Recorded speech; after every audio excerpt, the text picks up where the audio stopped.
I think Malcolm has to shift his political ideology to the right.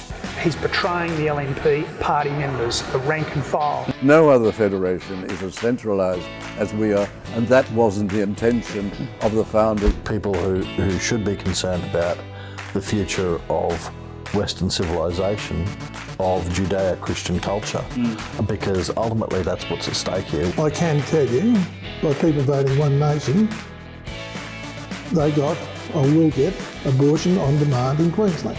I don't think there is a scientific universal definition of life. I don't. This is complete nonsense.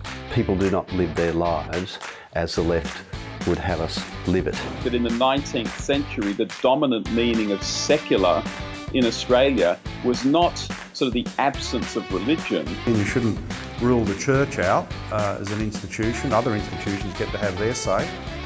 A child does best, on average, when raised by biological married parents. I will fight for Australia's rights, our freedoms, our way of life. I'm an anti-feminist because I think it's oppressive, I think it's anti-male, I think it's anti-femininity.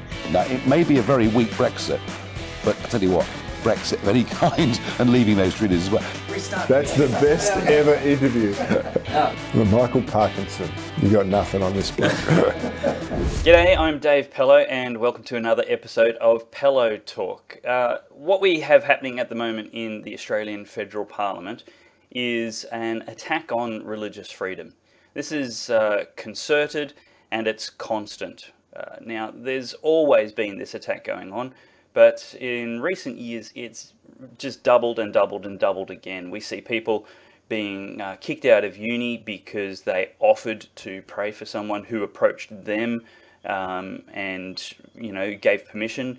We see parents, foster parents, proceeding all the way through an application to become foster parents, and they get flying colours, ticks in every box, highly regarded as quality people, and then when they are asked to disclose their worldview and they say they're Christians and hold a traditional biblical view on family life and marriage, their family is decided to be and ruled to be a threat and a risk to potential children in their homes. Now, how much longer until Christianity is declared an abuse of your natural children? This isn't hyperbole. This is actually happening. This is incredibly shocking. Martin Iles will be at the Church and State Summit in I think it's less than 2 months now, the last weekend in February, and as the former head of the Human Rights Law Alliance and now the head of the Australian Christian Lobby, I've had conversations with him and I've heard him give addresses, and we have got so many cases in Australia that don't make the mainstream media. Just because you haven't heard about it doesn't mean it's not happening. However, one you should have heard about is the attack on Christian schools. We have Labor, led by Wong, charging Christianity with discriminating against same-sex attracted children and actually expelling them from schools. And I'm here to tell you that that has never, ever happened. They have yet to produce a single instance where that has happened. They're complaining that the laws wouldn't protect children if that ever happened, but what they're proposing is a solution looking for a problem. There is no problem.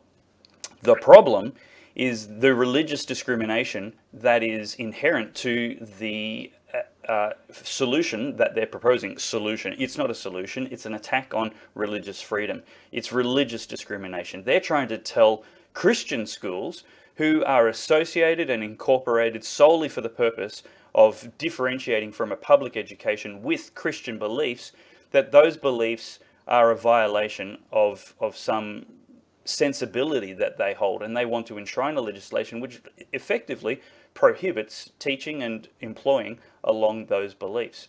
Now, have a look at what Senator Wong actually says in this interview on The Insiders. Now, you're making attempts to protect gay students at religious schools. You're optimistic. Do you expect that something can be done with just a week to go? Oh, look, I hope so. I mean, this is a position that Scott Morrison supported during the Wentworth by-election. I think most people across the majority of the parliament said, look, it's not okay in today's world that we have laws which enable the expulsion of or the discrimination against students who are LGBTIQ. Those exemptions are not appropriate in contemporary Australia, and I hope the Parliament can swiftly move to deal with them. We do also want to deal with the issue of staff. We've made that clear that that is Labor's position, but we accept there isn't a majority for that at the moment, and there are obviously some complexities, and we hope that those can be worked through in the near future as well. As I understand it, though, to get this debated in the Parliament and suspend standing orders, you'd have to get all of the crossbenchers plus one.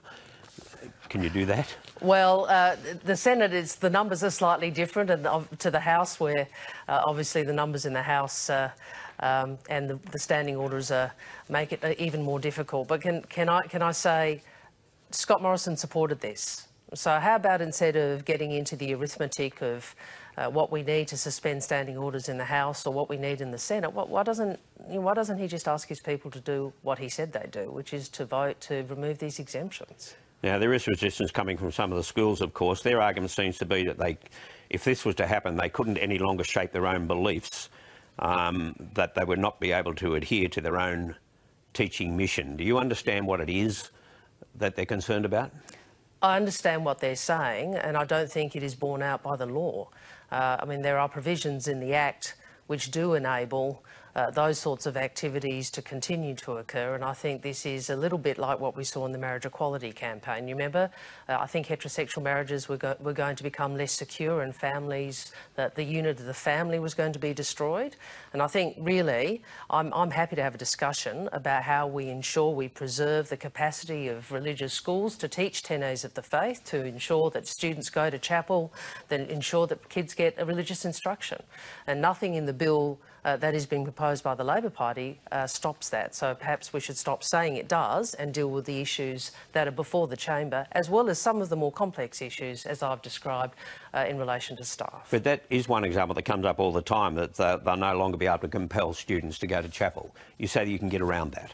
Well, look, there are provisions in the Act which deal with indirect discrimination and the reasonable exemptions associated with that. And I just don't see from what the evidence before the Senate committee, which looked at this issue, that the accusations that are being made only by some schools are grounded in fact. Let's also remember a great many religious schools have come out and said they no longer wish for these exemptions to be in place. So I think this debate should proceed on the basis that there are a great many educators in religious schools who've said we don't want these exemptions. Okay, that was Senator Penny Wong grossly misrepresenting and deceiving the Australian public. Now, what is actually going on is that there is no discrimination happening against gay students in Christian schools at all, and the people prosecuting the argument that we need to solve it have yet to provide a single example of it ever happening, hence the deception. What she's also deceiving the Australian public about is that there were no consequences to undefining marriage. Clearly, they have moved on from that battle, and onto the second battle is how else can we attack Christianity in Australia? And now we're going to attack Christian schools and try and remove the rights and freedoms that they have currently and traditionally and historically enjoyed, not only in Australia but around the world. The freedom to associate with people like yourself. The freedom to say, okay, I run the Labor Party and I don't want to employ John Howard as our person answering the phones. Why? Because he doesn't share our beliefs. The Greens would never employ me because I love shooting feral animals. I think it's a brilliant method of conservation. I also love dredging river mouths. What a great way to take trucks off the road and reduce carbon emissions, then by getting boats up and down and unlocking the resources which we can mine far inland where the rivers permit us to, except for the sand build-up at the bars. But, you know, Greens would never have pardon the pun, a bar of that, because they think it's going to do the waterways in. So I would never get a job at the Greens because I disagree with their environmentalism. Nor should someone who disagrees with the traditional view on marriage be complaining if they're not able to be employed at a Christian school. it's just normal common sense. If you don't agree with the fundamental worldview of the people you want a job with, you're probably not going to be able to represent your employer very well. And that's exactly what freedom of association is. Look, I am no legal expert. I love the law. But joining me today, I have Dr. Greg Walsh. Now, let me tell you a little bit about him. He was educated at the Australian National University, where he completed a combined Bachelor of Laws, Science degree and graduate diploma in legal practice. He's actually got a PhD from Curtin University and is a lecturer in law at Western Sydney University and the University of New South Wales. Now, he's actually written the book on religious discrimination and law several years ago. So I'm very happy to have joining me today Dr. Greg Walsh. Thank you for coming on Pellowe Talk, Greg. Thanks, Dave. Just one clarification. So I lecture at Notre University. I used to lecture at UNSW and Western Sydney University. It is just wonderful that we've got a lecturer in law at reputable universities around Australia to be able to guide us a little bit more than my hot-headed reactions to the attacks on my freedom. Now, how concerned should we be with Senator Wong's proposed legislation? Am I overreacting? No, it does pose major threats to religious schools. So if you look at the bill that they introduced, that Labor introduced, what it will do is it will mean that under the Sex Discrimination Act, the protection that exists currently for religious schools will be removed. And so what that will mean is that religious schools, religious universities, and also bodies established for religious purposes will not be able to impose or not be able to expel a student, deny a student admission, impose a detriment on a student, or withhold access to a benefit to a student on grounds protected by the Sex Discrimination Act, such as sexual orientation, gender identity, marital or relationship status, or other grounds.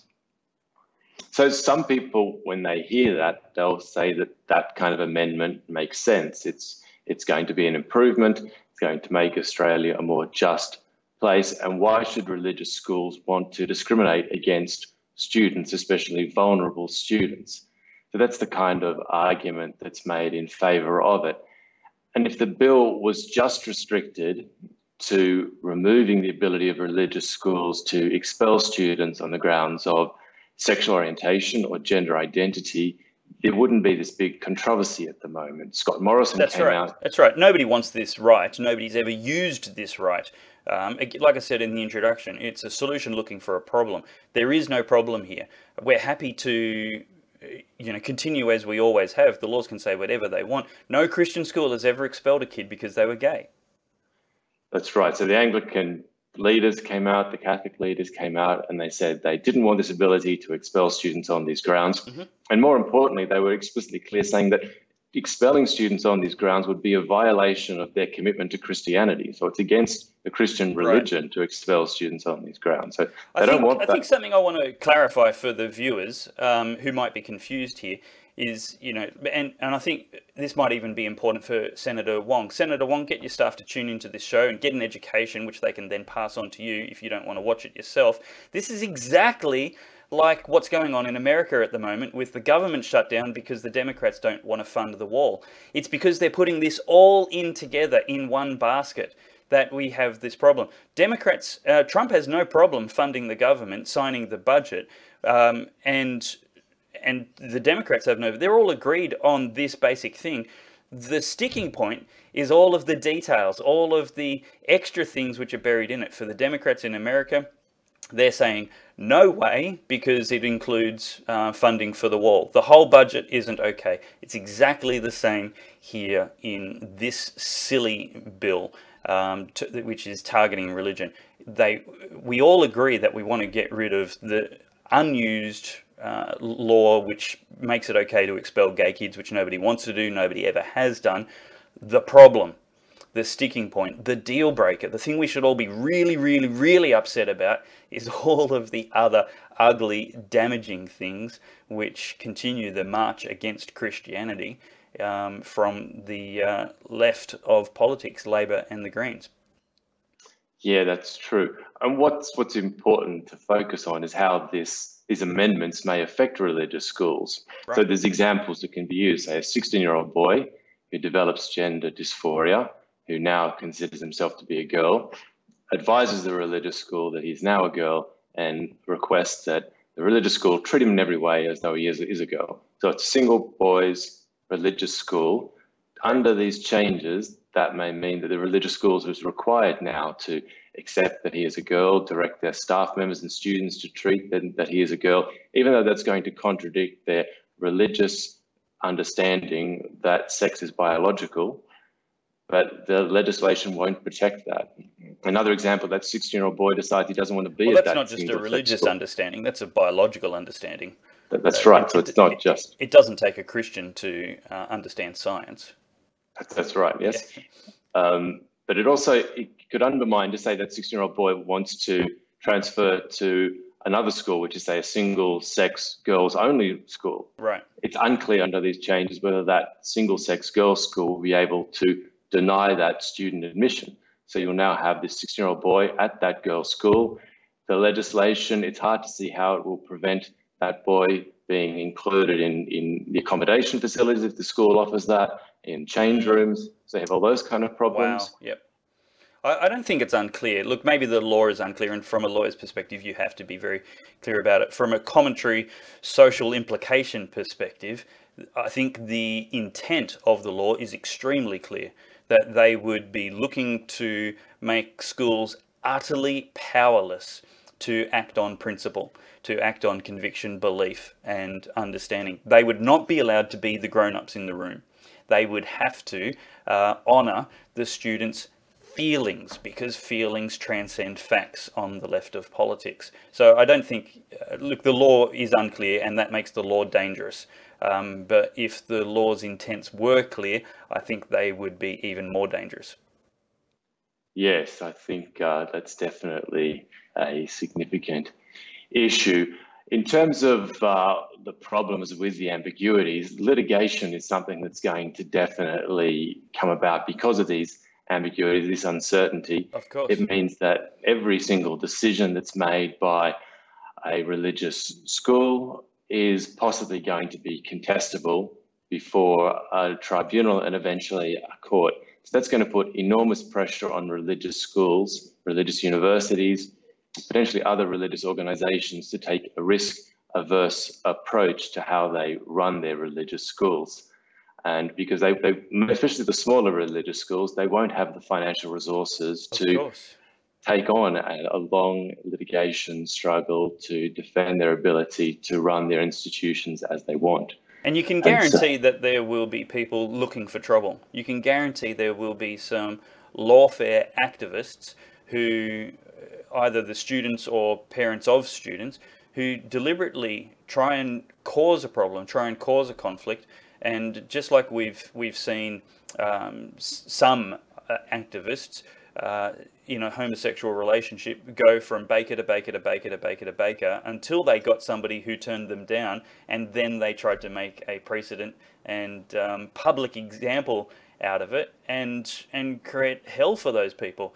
And that's exactly what you're going to find in those small schools. They will pick on the schools which have the least resources to defend themselves, looking for either a precedent of defeat or, you know, the out of court damages, whatever concessions they can look for in the constant attack to try and take an inch, and erode the rights and laws around freedom in Australia.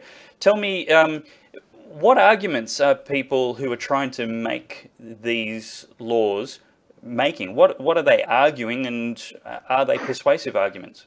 Well, the central argument that's made is that these laws are necessary to protect the right to equality and ensure that students and also staff members, that's another issue that's going to come before Parliament shortly, don't suffer from discrimination. So that's the key argument that's used. So it's the Discrimination Act. The argument is that these laws allow religious schools to engage in discrimination. So one of the best responses to that kind of argument is to take these people to the right to equality, to how it's expressed in international human rights instruments, and to point out to them that the right to equality explicitly protects the ground of religion. So, for example, the International Covenant on Civil and Political Rights, if you look there under how the right to equality is protected under Article 26, it makes it explicitly clear that religion is one of the grounds that is protected by equality. So if Parliament introduces laws that have an effect of unfairly affecting religious schools, then it can be argued that what Parliament is doing is violating the right to equality in its religious dimension.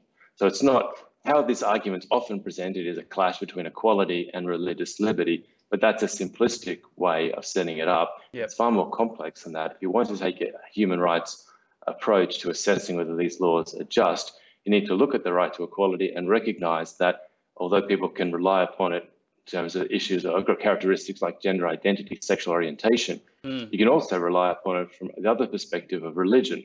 So it's a clash between equality claims. So, interesting. So it's a clash between feelings equality and beliefs equality. Well, how I'd characterise it is that under the International Covenant, religion is explicitly protected, and then at the end of it, it also says all other status, and that's been understood to include these other grounds like sexual orientation and gender identity. So people who are saying that Parliament should adhere to international human rights instruments, the right to equality, can't just simply say these amendments are appropriate because they're going to promote equality and just leave it at that. They need to go further and recognise that the right to equality also argues against these kind of amendments and supports the current protections that are contained in the Act. So what do you think Parliament should do? The suggestion that I've heard floated the most is a positive right to religious freedom. Obviously, let's end all discrimination, but at the same time, we have to not cause damage to the equality to beliefs and religious freedom, which, as you described, are protected in international law, which the left are using as an argument for why we should do their amendments. What do you think about a positive law for religious freedom and the possibility of a religious discrimination commissioner? Yeah, so that is something that the coalition said that they support, introducing some kind of religious discrimination act. It's a good idea so long as it's very carefully drafted. So there's a lot of complex issues that are raised by it, and it's important that you have the right kind of people drafting that bill and also the right kind of parliamentarians who are going to support the law. And I'm sceptical under the current Parliament whether that's going to happen. The Labor and the Greens, if they even support it, will try to draft it in a way that's hostile to religious liberty. Even the coalition is divided. So half of the coalition, they seem to belong more in the Greens than actually in any way a sense of conservative party. So certainly there's a major on social issues, certainly. And this is a key social issue. So there's a grave doubt that the Labor, Liberal, National Greens, if they do go ahead and try and introduce a Religious Discrimination Act, will do it in a way that's going to provide reasonable protection for those who have conservative religious beliefs. So that's why I think it's incredibly important to get this legislation done before the next Parliament, because as shaky as this Parliament might be, I think, you know, if the polls are correct, I don't want to be fatalistic, but it's not looking good for the next Parliament. I think we might have a Bill Shorten regime, and Penny Wong will effectively have a blank cheque. That's right. So the Commonwealth Parliament comes back on February the 11th. So there's a good chance that Labor, Greens will try and get these amendments through, but there's not that many sitting days before when Parliament resumes and the budget. So it might not be possible, in which case it'll be pushed back to the next election. And if you have the result which the polls indicate, it will be a Labor Greens government. And then you'll have some coalition members. And a lot of them, as you may know, organisations like Get Up are targeting the Conservative members in the Liberal Party and the National parties. They're not going after the Liberal National members who really belong in the Greens Party. They're targeting the Conservative members of the Liberal and the Nationals to try to remove them. So we could clearly have a Commonwealth Parliament in the next session that will be very against introducing a Religious Discrimination Act that's going to provide strong protection for religious liberty, and they'll also be committed to amending the Sex Discrimination Act in a way that's hostile to religious schools. So that's why my view is that it's critical that if the coalition is unable to provide strong protection to these religious schools, that Australians start looking at other political parties. So there's a range of them that are very committed to this. My preferred one is the Conservatives, the Australian Conservatives. They've come out very clearly in support of religious schools and ensuring that they are protected appropriately under legislation. Yes. Now, something I want to just enjoin to that comment is that if Scott Morrison's government, for some reason, fails to adequately protect religious freedom, and stay tuned to this channel, I'll let you know if it succeeds or fails before the next federal election. But if we end up having a Bill Shorten regime, as that's likely to happen, we will absolutely have to have a really strong crossbench. Not of Liberal Party senators who, you know, 6 to 1, half a dozen, not 6 to 1, half a dozen to the other, half of them are really strong and half of them are really weak. We're going to need the Australian Conservatives in every state. You are going to need to elect the federal Senate candidates in your state who are from Cory Bernardi's Australian Conservatives. In my opinion, I always advocate that you research every candidate individually and choose them according to their responses. And so do that. But I can predict that the outcome will be that the Australian Conservatives candidates are going to have the best responses on will you block Labor's attempts to undermine religious freedom in the Australian Parliament. That needs to be a simple question you ask the Senate candidates to help you decide your vote. And if you can't be bothered going to that effort, and I implore you, please go to the effort, survey the candidates in your state for Senate, and then number them according to their answers underneath the boxes. Now, I'll actually make an effort to do that and help you across the states. If you do that, please do that. Send me the answers that you get from Senate candidates. Will you defend religious freedom and block moves from Labor to undermine religious freedom? Send me their responses and we'll rank them and show people the people who are going to best represent them in the Senate. We absolutely need a strong crossbench. They're calling it the third-party insurance to protect against the Bill Shorten regime and the horrible damages that he is going to do to the Australian social landscape in 1 or 2 terms of government, should we be so unlucky. So that is the only way to really guard against some terrible legislation in religious freedom and a lot of other areas as well. Now, what do you think Parliament should actually do? What do you think the good legislation would look like, Greg? Well, if you look at the Ruddock report, so it's finally been released. So it wasn't scandalously released at the time Commonwealth Parliament was considering amending these laws. They wanted to go ahead without even having access to the report. Now, thankfully, we have access to the report, and their recommendations in regards to how religious schools should regulate schools is 4 elements. Firstly, the Act has to be based in the school's religion. Secondly, the school has to have a policy in relation to these decisions that's publicly available. Thirdly, they have to provide this policy to prospective students and their parents at the time of admission. And if they change the policy, then they have to let the current students and parents know about that change. And fourthly, they have to give consideration to the student as the primary consideration. So they were the 4 recommendations. So the first one's perfectly reasonable. The second and third, the public policy requirements, they seem very reasonable as well. The religious school should be quite confident in letting the public know about its positions on this issue and why, considering their religious commitments, they consider these positions are important for them to take. And the fourth one, the giving primary consideration to the best interests of the child, that's definitely a good proposal, so long as it doesn't require or doesn't involve the court assessing that criteria. Because if you have a situation where every single decision of the religious school can be challenged on the basis that it wasn't in the best interest of the child to make that decision, you run into this problem again of every single decision being one that a religious school could be taken before the Human Rights Commission or a court to have it challenged. And so have this enormous amount of litigation in this division. So the best interest one is a great idea, so long as it's one that could be, the phrase could be something like the school gives due consideration or gives consideration to the best interest of the child. So something along those lines. So it's clear that the religious school must take into account the best interest of the child, but not one that means that they're going to be subject to endless litigation where a court can say that you didn't adequately take this into account. Yeah. So that's not, those recommendations by the Ruddock Committee make sense.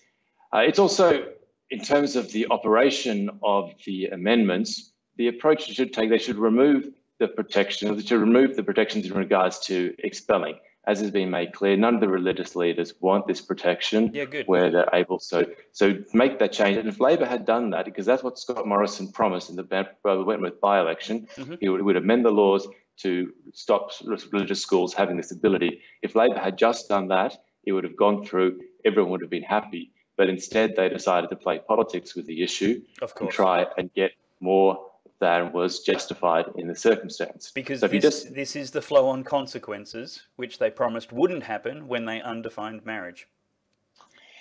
Yeah, so the change in the marriage has added a lot of momentum to the people who are not fans of religious liberty in Australia, not fans of religious schools, so it has given them momentum, and we're seeing this now in this particular issue. So what they should do is just limit it to changing it so they religious schools can't expel students anymore. And if they want to make further changes, then they should be evidence-based. So where is this great, what Labor and Greens and some people are trying to say is this huge crisis in religious schools, where religious schools are not adequately caring for their students, including those students with same-sex attraction and gender dysphoria. But the argument is, where is the evidence for this? Right. So we have something like 1 million religious schools. They all have, the majority, if not all of them, the majority have smartphones. They can easily record anything that's said to them by teachers, other employees at religious schools, students. If there's this huge crisis of gay students and transgender students not being treated respectfully at religious schools, why haven't we seen a single video, not one video from 1 million religious students has come forward and been presented by the mainstream media? And if there was such a video, we would hear all about it. The fact that they have not a single video has come forward profoundly undermines this claim that religious schools aren't adequately caring for their students. They've been called out as liars, and prove you're right. Show us where the evidence is. Show us the single kid that's been discriminated against by the school because he's gay, or expelled. It's the silence is deafening. Yes. And another issue I think that's important to take into account is that there's already substantial protection for students at religious schools. There's non-legal protection in the fact that religious schools are clearly committed to caring for their students, including those who are gay and transgender. They also have the media protection. The traditional media, as we saw in the Wentworth by-election, is focused on this issue and will report the slightest story that they can come up with about this issue. Of course they will, yes. So there's enormous pressure on religious schools to not engage in any kind of conduct that's inappropriate, even though if doing that would be against their religion. Also, the social media aspect I talked about, the fact that it's so easy for students to upload any material that they want, which demonstrates the religious schools aren't caring for them. So you have these non-legal protections, but you also have substantial legal protections. So in order for a religious school to be registered, it needs to show that it's it's providing a safe environment for its students.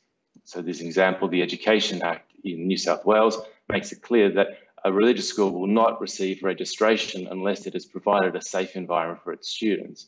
You have other laws like negligence laws. The law of negligence provides protection to students if the religious school acts in a way that's going to harm the students. You have protection through defamation law, vilification law, other civil and criminal laws. So there's already substantial legal protections that provide support for students at religious schools. So that needs to be taken into account in determining what additional changes should be made to ensure religious schools are operating correctly. No, I completely agree. Look, Dr. Greg Walsh, what should viewers who are watching this, who are concerned about this legislation, how long have they got to act, and what should they do if they're concerned about this, instead of just leaving it to the Parliament to decide? Well, one of the most important things to do is to contact their local MP and the senators in their state. So there's a good chance, as I said, this issue will come before the Commonwealth Parliament on February 11th when it resumes. But even if that doesn't happen, it's something that the Labor, Greens and Coalition are going to address in the next Parliament. Right. So it's not something that's going to go away. So even if it doesn't get addressed in February, it's going to come back on the parliamentary agenda later this year.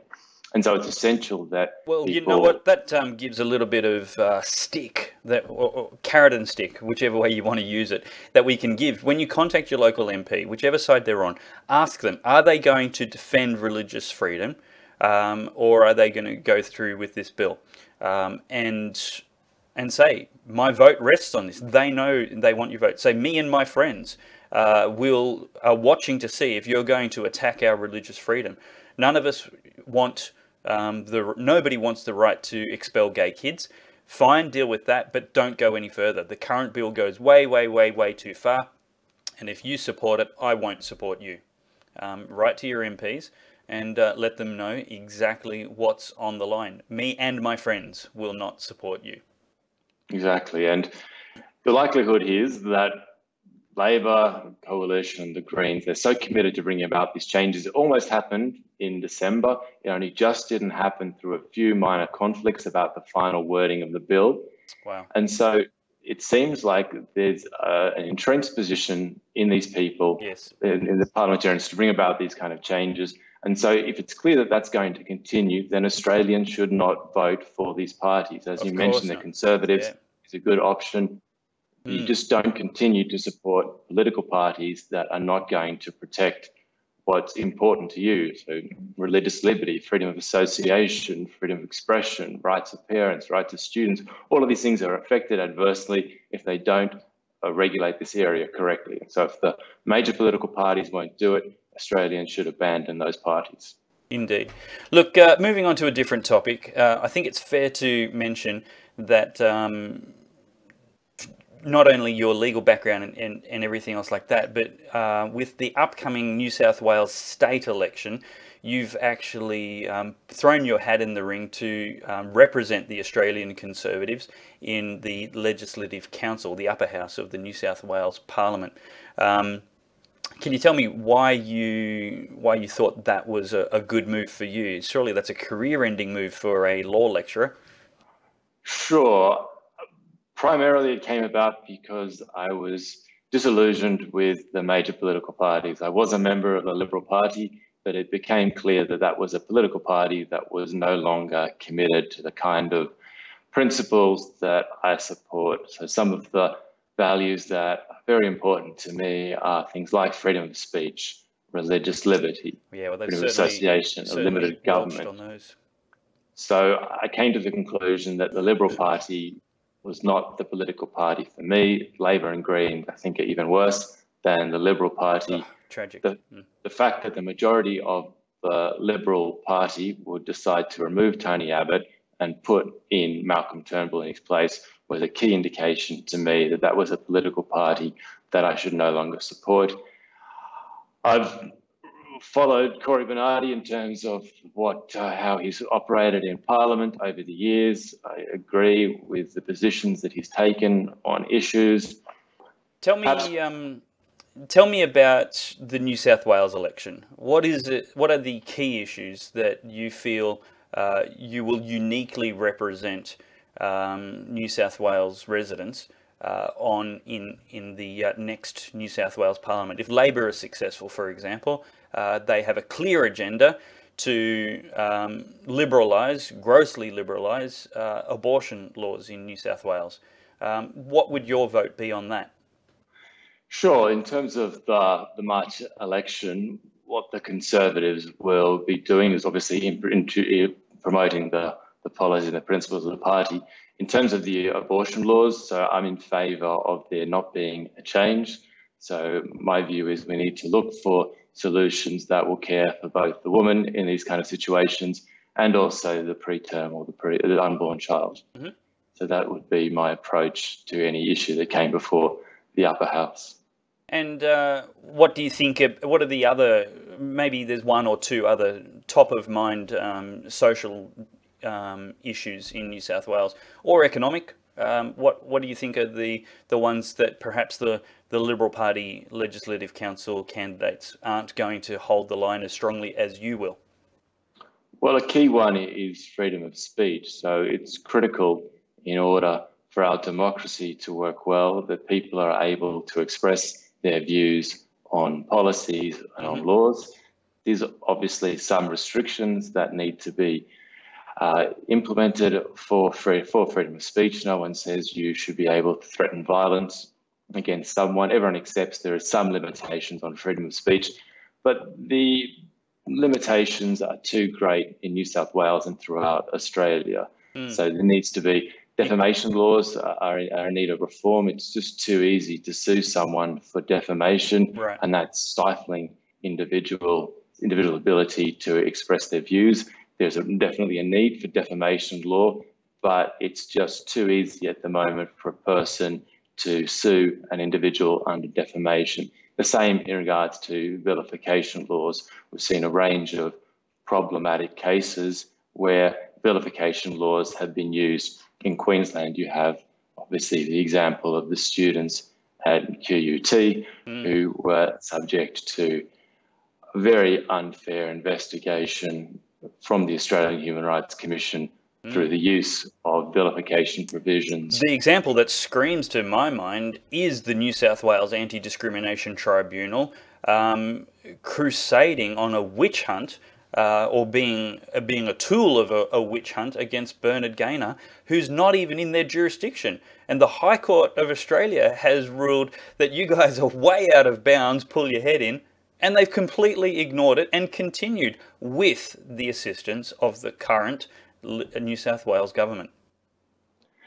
That's true. So that is a good indication of the need for reform in this particular area. So as you would know, if you've been following the case in Bernard Gaynor, he's been subject to numerous complaints, multiple complaints, and it does show that these laws allow individuals to unfairly stifle the freedom of expression of others. So it's important for these laws to be amended to ensure that freedom of expression is appropriately protected. Look, I actually haven't surveyed the full field of upper house candidates in New South Wales, but I think they would have to go a long way to get a vote from me with the calibre of those kind of views on offer instead.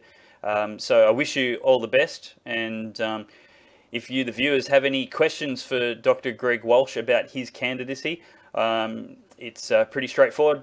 You can drop it into Google. Greg, how do people get in contact with you if they've got questions? Well, it's always possible just to send an email to my work address, so greg.walsh@nd.edu.au, and I'm more than happy to answer any questions that people have. I'll put that email address beneath in the description beneath this video, so you can ask Greg yourself. This is the way we need to get smarter, guys. We don't vote how we're told to by some online blogger or political party or mainstream media or how to vote card on election day. Think for yourself. You'd put more research into buying a washing machine, a fridge or a car.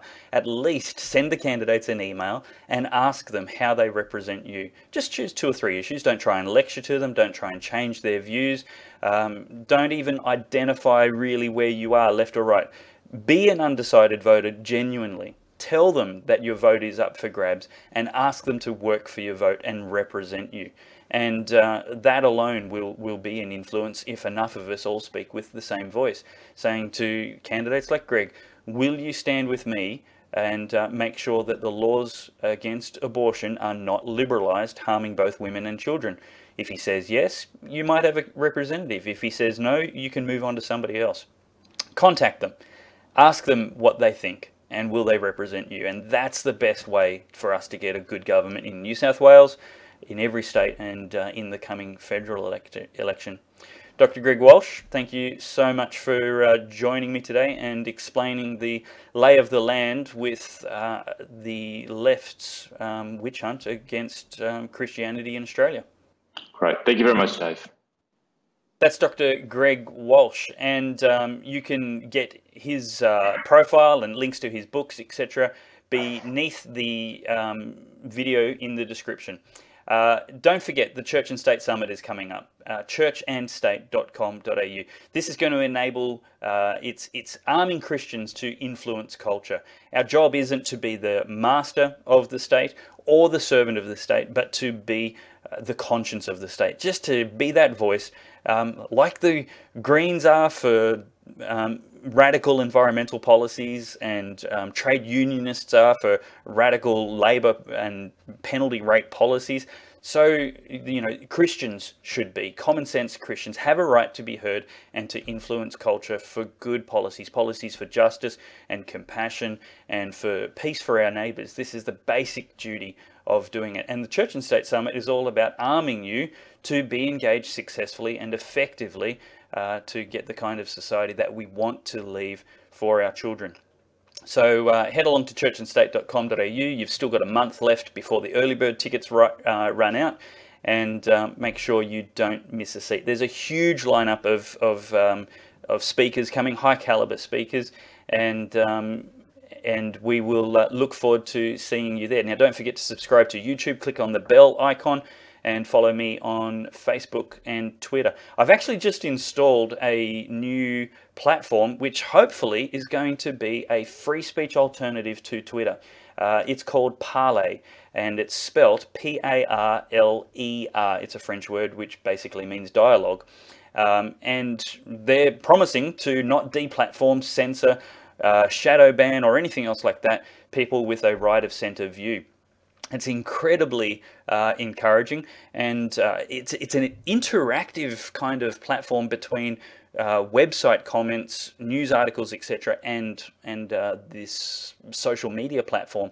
So it's now the new commenting functionality on my website, davepellowe.com, and where I hope to be posting lots of thoughts and opinions, and we can be having free and unfettered conversations on social media. So install the app on your phone, let me know what you think of it, and leave a comment beneath videos and articles on my website, davepellowe.com. And that app name, once again, is Pellowe, P-A-R-L-E-R.com. And I think that it's certainly available on iPhone and Android. It is early days, so bear with it if there's a couple of teething problems. They've frustrated me so far, but Candace Owens and a whole bunch of other big-name conservatives from America are jumping on it and settling it early. There are teething problems because there's just been a huge rush of popularity of people getting onto this platform, which has surprised them and overwhelmed them a bit. So don't throw the baby out with the bathwater. Be patient with it. There's been a lot of updates recently which have been amazing, and they're figuring it out. And we really, really need a free market alternative, not big government forcing a private corporation to give us free speech, but the free market giving us free speech, consumers rising up and demanding something. And whether it takes 10 days or 10 years, I think this is the best way to do it. So let's give guys like these a chance, and hopefully we can keep government small. Until the next time I see you on Pellowe Talk, God bless, and keep the comments flowing.